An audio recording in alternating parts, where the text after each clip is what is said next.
옆 사람을 보면서 인사했습니다. 옆 사람의 눈을 보면서 정말 잘 오셨습니다. 한번 인사하겠습니다. 잘 오셨습니다. 네, 항상 인사하시는 분들만 인사하시는 것 같아요. 이번에는 인사 안 하신 분하고 다시 한번 정말 잘 오셨습니다. 환영합니다. 인사하겠습니다. 정말 잘 오셨습니다. 자, 할렐루야. 또 일주일 동안 잘 지내셨죠? 네, 오늘도 정말 하나님의 은혜와 평강이 저와 여러분에게 충만하게 임하기를 주님의 이름으로 간절히 축원합니다. 예수님이 늘 가시는 곳마다 많은 사람들이 몰려들었습니다. 인산인해를 이루었죠. 예수님은 정말 쉬실 틈도 없으셨습니다. 예수님에게 어떤 사람들이 찾아왔을까요?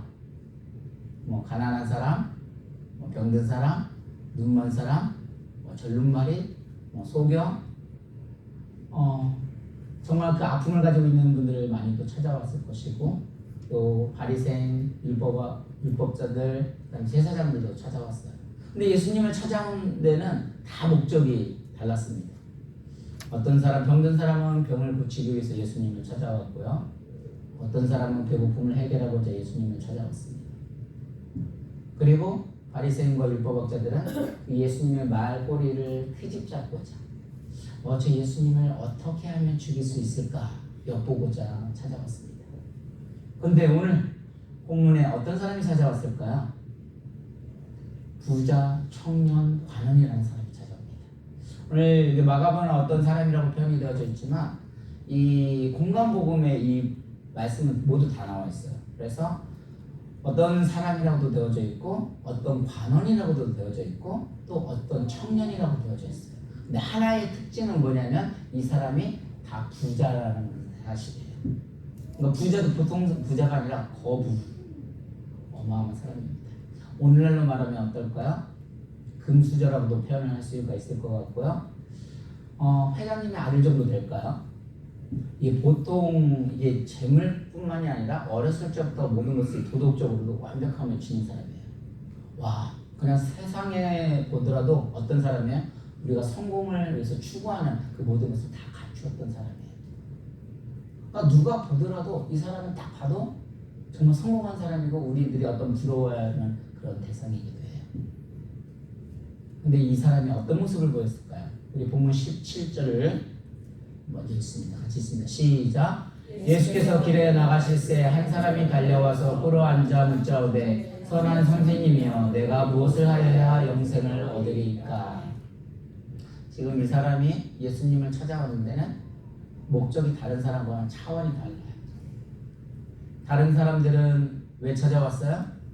자신의 어떤 육신의 뭔가를 아픔을 어떤 문제를 해결하자 찾아왔는데 이 사람이 찾아온 거는 수준이 달라요.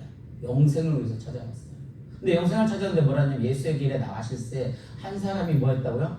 달려왔다는 거예요. 이 배경을 보면 이 팔레스타인 그 지역은 워낙 여기도 미국도 아시겠지만 뜨거운 곳이에요.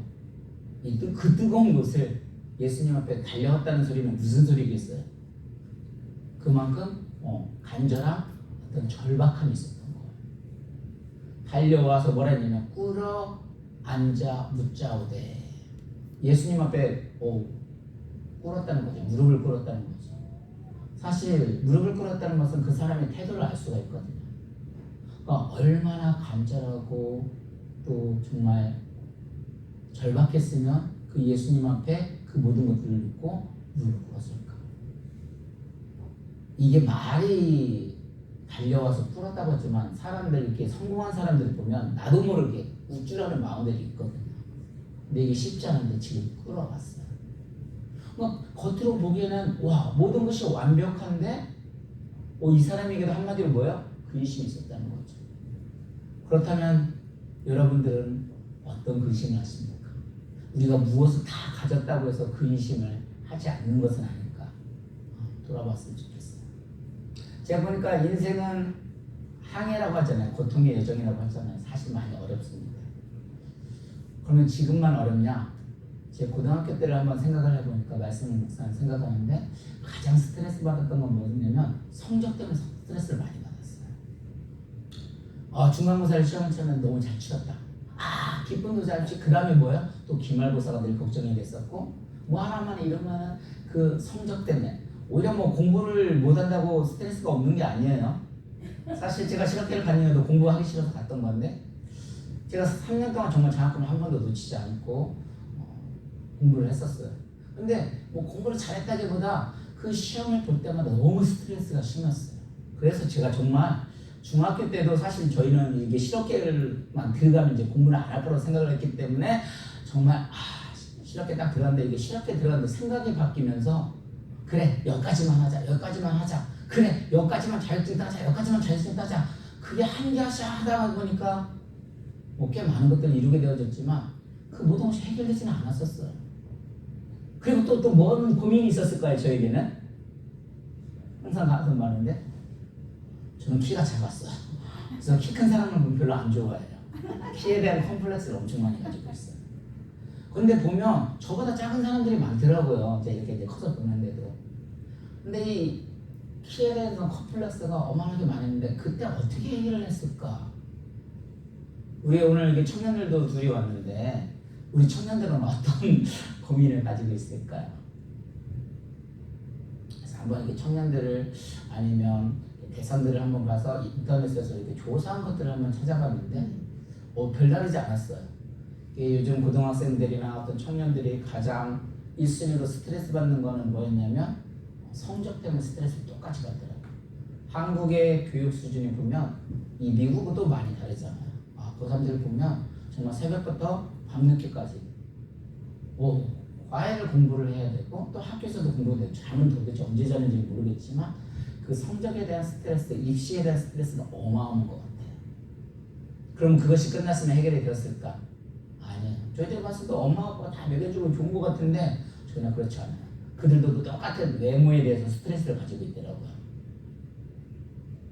뿐만이 아니라 외모하다 보니까 외모에 신경 쓰다 보니까 뭐야? 공부는 안 되고 외모 신경 쓰다 보니 벌써 뭐야? 또 이성 친구에게 대해서 또 호기심을 가지게 되고 그리고 또 아니면 부모님과의 갈등. 학교에서 공부에서 스트레스를 워낙 많이 하다 보니까 집에 오면 부모님들한테 막 짜증을 내죠. 부모님 무슨 죄가 있겠어요. 근데 부모님과의 갈등, 소통이 안 된다는 거죠. 이게 남의 이야기가 아니에요. 지금 저희 아들과 저희 이야기이기도 하고 어쩜 우리 성도님들이 그런 삶 가운데 제가 어른들을 이렇게 터치를 하지 않는 이유는 어른들의 삶의 고통이 더 많기 때문에 그래요. 근데 제가 봤을 때는 어른들은 그래도 훈련이 되어져서 어느 정도의 고통을 받고 훈련을 받아서 그거를 해결할 수 있는 능력을 가지고 있는데 학생 때는 그게 너무 약했던 것 같아요. 그래서 집도 나가버리고 그렇다면 이런 학생들이 이 고민들을 다 가지고 있는데 어떻게 해결을 했을까? 우리 청년들은 그런 고민, 스트레스가 있으면 어떻게 해결을 했어요? 우리 준하부터 한번 물어볼까요? 일하고 스트레스 받는데 그런 고민이 있으면 어떻게 해결을 하시나요? 아무 생각 없이 그냥 잠을 자는 친구들도 있어요. 네. 그냥 모든 것을 잊어버리고 어떻게 해결을 하시나요? 무작정 해보는데 무작정 그냥 막 게임으로 어떤 컴퓨터에서 뭐 해결하는 친구들도 있어요. 아니면 노래방을 가서 막 신나게 막 소리 지르고 막 음악에 맞춰서 막 이게 스트레스가 폭발이 되니까 그렇게 해결하는 사람들도 있어요. 근데 이게 청년들만 아니라 사실 우리 어른들뿐만 아니라 어린 아이들까지도 이런 늘 모든 것을 누가 보기에도 그냥 다 풍족하고 만족한 것 같은데 누구나 뭐야? 스트레스, 고민 그런 것들은 다 있다는 거예요. 이런 고민들을 어떻게 해결하는가도 봤지만 사실 성경에서 찾아보면 니고데모라는 사람이 나오죠. 니고데모는 어떤 사람이에요? 오늘날로 말하면 한 국회의원급 되는 사람이고 상당한 지도자였었고 이 사람이 원하는 예수님에게도 뭐를 영생을 찾기 위해서도 옵니다. 근데 그 예수님께서 그 니고데에게 말을 할 때 뭐라고 했어요? 하나님에 들어가려면 뭐라고 했어요? 거듭나지 아니하면 들어갈 수 없다고 말을 합니다. 그리고 아이들이 예수님 앞에 또 찾아왔을 때 천국에 들어가려면 어린아이와 같이 되지 않으면 들어갈 수 없다는 거예요. 어린아이들의 뭐예요? 연약함. 그러니까 어떤 나의 힘으로 모든 것을 행복을 이룰 수 있을 것 같은데 그 모든 것을 갖추면 될 것 같은데 결코 이룰 수 없다는 것을 여기서도 똑같이 안주는 보여주고 있어요. 그러면 어떻게 하면 그 모든 것들을 해결할 수 있을까요? 니고데모에게는 아니면 하나님께서는 뭐라냐면 우리에게 독생자를 보내주심으로 말미암아 그를 믿는 자는 영원히 멸망하지 않는다. 어떤 구원의 모습을 또 보여주셨습니다. 그래서 남모르는 고민을 어떻게 극복할 수 있을까? 모든 것을 채운다고 해결되지는 건 아닌 것 같아요.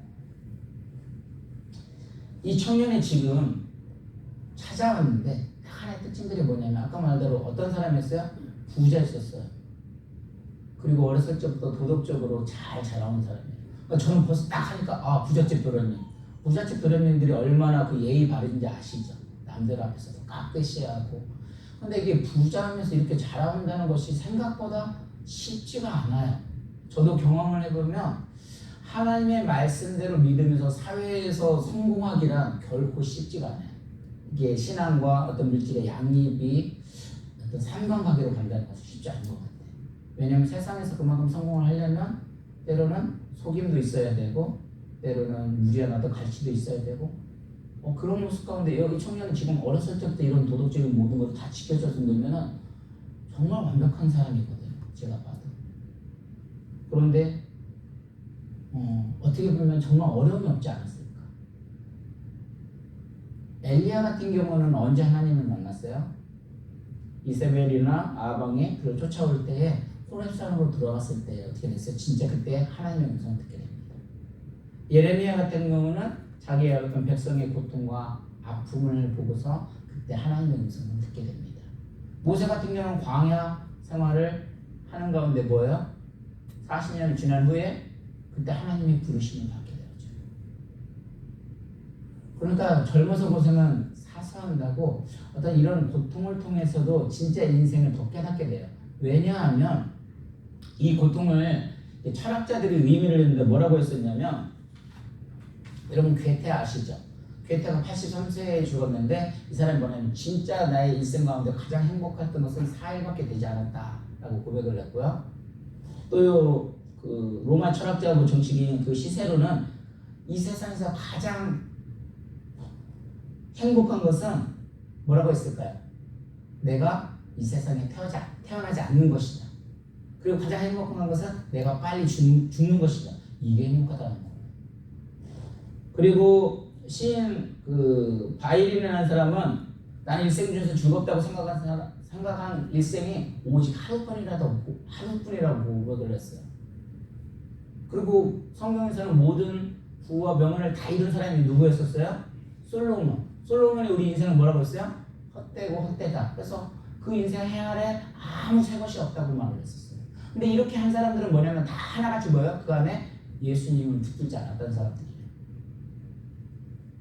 지금 이 부자 가난이 예수님 앞에 찾아왔는데 그 예수님을 붙들지 않고 자기 모든 것들로 어떤 부력으로 모든 것을 다 했었지만 이루지 못했어요.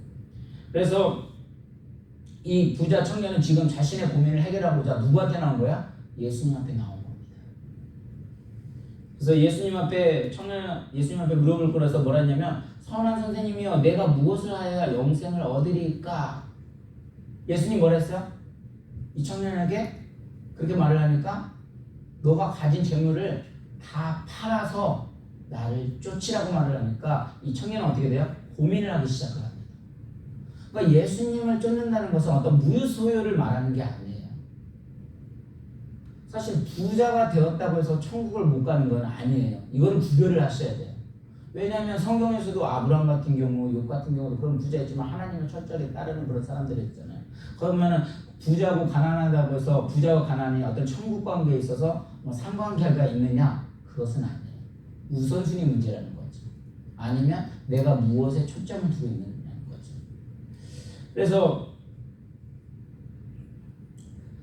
이 청년이 지금 세상의 부귀와 영광이 미지의 영생보다 더 낫다고 생각을 했기 때문에 이 주님을 따라오지 못하는 겁니다. 이 청년과 같은 사람이 예수님만 당시에만 있었던 것이 아니라는 겁니다. 오늘날도 우리들도 내가 어떤 부자가 되어보지 않아서 아니면 이 재물이 많게 되면 그 어떤 영생을 추구하는 것들을, 영혼을 추구하는 것들을 어떻게 돼요? 눌러버리게 됩니다. 근데 이 청년은 지금 그런 부자를 다 갖추었음에도 불구하고 이 예수님을 찾아왔다, 영생을 찾아왔다는 건 정말 대단한 거예요. 정말 높게 보입니다. 왜냐면 오늘날 내가 모든 걸 갖췄는데 목사님한테, 목사님 어떻게 내가 해야 영생을 얻을 수 있습니까? 이렇게 찾아오는 사람이 드물거든요. 신기하게 이번 주에는 전화들이 많이 왔어요. 그런데 어떤 한 분이 전화가 왔는데 너무 감사한 것이 뭐냐면, 자기가 젊으셨을 때는 어떤 사모님으로서, 어떤 전도사님으로서 그런 역할들을 다 감당을 했는데 이제 연세가 드셔서 교회를 가고 싶은데 교회를 오기가 어렵다는 그런 고민을 저한테 털어놓으셨어요. 그래서 제가 집이 어디시냐고, 그러면 제가 모시러 가겠다 하니까 너무 멀다는 거예요. 그러면서 그분도 이제 이런 교회를 좀 많이 사셨다고 해야 할까요? 이런 생활을 너무도 잘하시기 때문에 교회를 다니고도 돈이 없으면 안 된다는 거예요. 이런 어려운 얘기들을 하시더라고요. 그래서 자기는 돈도 있고 나도 11주도 해야 되고 뭐도 해야 돼. 그래서 제가 그냥 이제 직분을 물어봤더니, 직분은 이제 좀 어려워하시고, 그래서 그냥 어머님으로 불러드리기로 하고, 어머니 교회, 저희 교회 비록 작아도 그런 거 헌금 안 하셔도 된다고, 부담 갖지 마시라고, 그냥 고민만 얘기하시라고 하다가 자기가 너무 멀어서 그럼 제가 가겠다고 하니까 그분이 한 달에 한 번 정도 오시겠다고 하시더라고요. 근데 제가 이 말씀을 드렸던 이유는, 그분은 이제 연세가 드시는데 고백하는 게 뭐냐면, 있어 보니까 어떤 물질이 물론 중요는 하지만 있어 보니까 그것이 다는 아닌 것을 이분은 그냥 어떤 말씀 중에서 제가 그걸 느끼게 된 거예요. 그래서 여기서도 뭐냐면 고린도전서 그 13장 3절에도 내가 내게 있는 모든 것으로 구제하고 또 내 몸을 불사르거나 내줄지라도 사랑이 없으면 내게 아무 유익이 없느니라.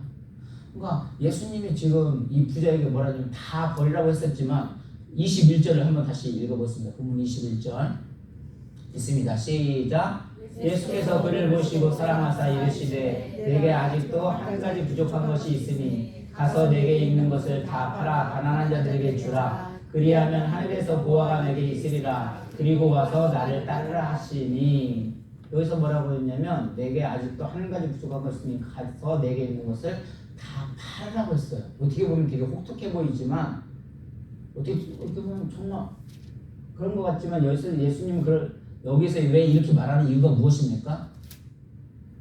말하는 이유가 뭘 것 같아요? 그 천국은 어떤 너가 가진 것으로 어떤 너의 행위로 있는 것이 아닌 것을 알려주고 싶은 거예요. 예수님께서는 그를 보시고 사랑하는 마음으로, 어떤 긍휼의 마음으로 이에게 그거를 알려주고 싶었던 거예요. 그래서 오늘 조금 다시 결론을 내려보면, 우리들의 세상의 모든 어떤 부귀와 영화, 재물과 명예가 아무리 많아도 그것이 인생의 궁극적인 문제를 해결하지 못한다는 거예요. 아까도 말씀드린 대로 학교 다닐 때도 보면 제가 이때만 하면 끝날 것 같다 고민 안 할 것 같은데 어떻게 하다 보니까 여기까지 오게 되고, 늘 설교 준비할 때도 사실 늘 고민을 많이 하고 머리 아플 때도 있어요. 사실 이게 정리가 안 돼가지고 오늘 아침까지도 스트레스를 좀 많이 받았었습니다. 그럼에도 불구하고 이것이 문제가 뭘까? 내게 부족한 거.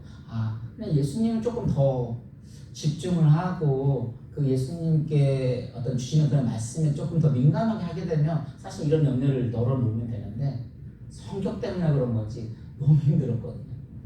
그래서 이 세상은 어떻게 보면 또 순식간에 지나가고 또 안개와 금방 같다고 하고 또 우리의 삶 가운데도 또 어떤 예수님이 아닌 어떤 물질 그런 것들을 쫓아가게 되면 모든 것이 행복해지고 내가 갖추면 되어질 것 같지만 결코 그렇지 않다는 사실을 기억하셔서 오늘도 다시 한번 예수님을 붙드시고 또 예수님이 주시는 정말 행복, 어떤 충만함을 누릴 수 있는 또 저와 여러분이 되기를 오늘도 주님의 이름으로 간절히 축원합니다.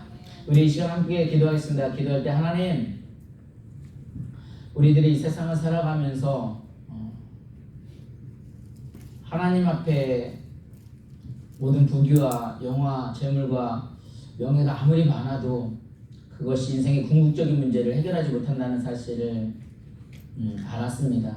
그것이 머리로서만이 아니라 저희들 삶 가운데 행복의 조건들이 되지 못함을 다시 한번 기억하게 하셔서 오직 예수 그리스도만이 나의 구주가 되시고 또 하나님을 모시고 사는 것이 가장 행복한 사는 것을 확신하며 믿으며 또 함께 나아가기를 원합니다. 예수님을 안다는 것은 다름이 아니라 영생에 있기 때문에 그렇습니다. 이 세상은 순식간에 지나간다고 했습니다.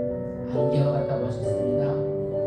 세상은 헛된 세상이라고 말을 하고 있습니다. 우리가 솔로몬 바람을 잡으려는 것처럼 구름을 쫓는 것과 같다고 말을 하고 있습니다. 이 세상에서 어떤 물질을 추구하고 그것을 향해 달려가는 것이 아니라 영생의 소망을 가지고 산다는 것이 얼마나 행복하고 또 그것으로 인해서 내 마음을 컨트롤할 수 있고 또 하나님이 주시는 은혜가 정말 충만이 되어질 때 우리가 이 모든 것을 이겨나갈 수 있음을 고백합니다. 나의 마음을 붙들어 주시고 하나님이 나의 마음과 우리 성도님들을 더 사랑할 수 있는 마음을 주셔서 늘 하나님 앞에 온전히 서게 해달라고 우리 이 시간